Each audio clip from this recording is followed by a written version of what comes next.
आज्ञा चक्र हमारा बीच में, ये महाविष्णु का स्थान। इसका वर्णन हमारे यहाँ बहुत सुंदर देवी महात्म्य में मार्कंडेय स्वामी ने करके रखा है, लेकिन कौन पढ़ता है आजकल देवी महात्म्य, किसको फुर्सत। ये महाविष्णु का स्थान है और यहाँ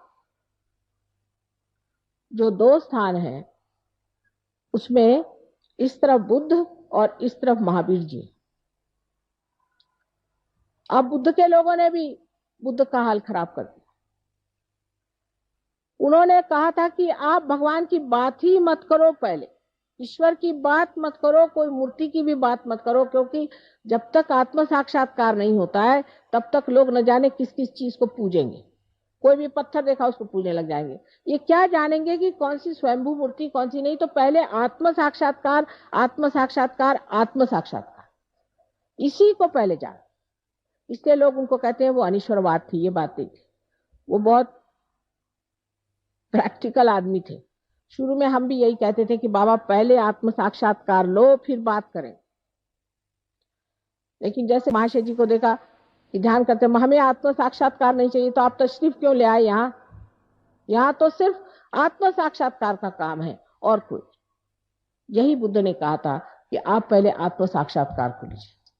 पर जब उन्होंने कह दिया कि किसी चीज की पूजा मत करो, कुछ न करो, आत्म साक्षात्कार को प्राप्त हो, तो इन लोगों ने तरह तरह के उसके ढोंग निकाले और उस ढोंग पे चल पड़े।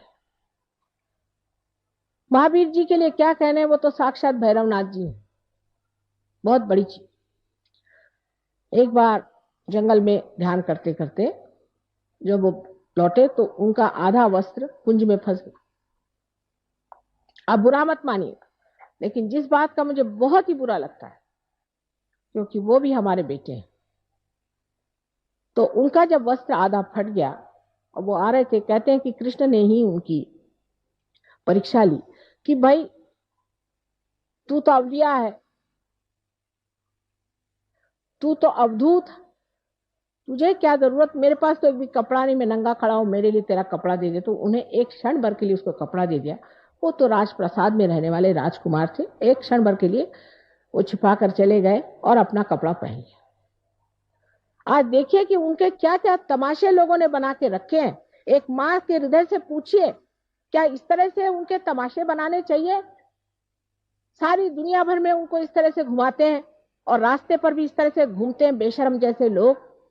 ये क्या, उन्होंने, महावीर जी ने ये कहा था, अरे महावीर जी हो जाओ फिर देखा जाएगा।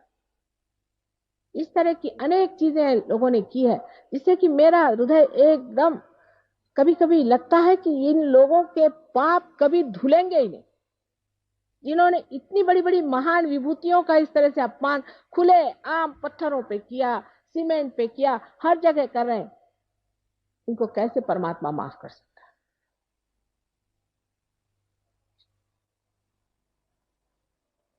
नेमिनाथ जी ने जिस वक्त में श्री कृष्ण के साथ, उनके वो भाई, चचेरे भाई थे नेमिनाथ जी, जो कि तीर्थंकर थे, उनको उपरती हो गई।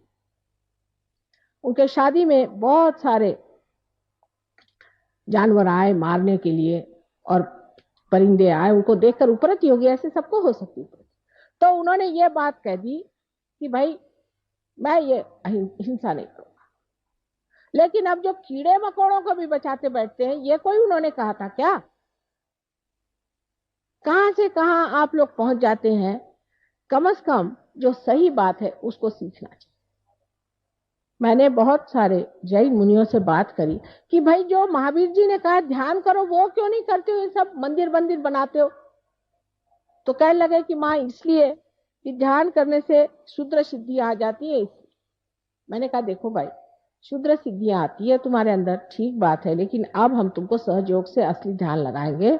आप पहले ध्यान करो। अब बहुत से जैन लोग सहयोग को समझ रहे हैं कि ये महावीर जी का जो कहना है वही माता जी का है, और जो बुद्ध ने कहा वही काम माता जी, जो सच्चा दरबार कहते हैं वो ये। और बेकार की चीजों में अपना पैसा, अपना सारा चित्त बर्बाद कर देना ठीक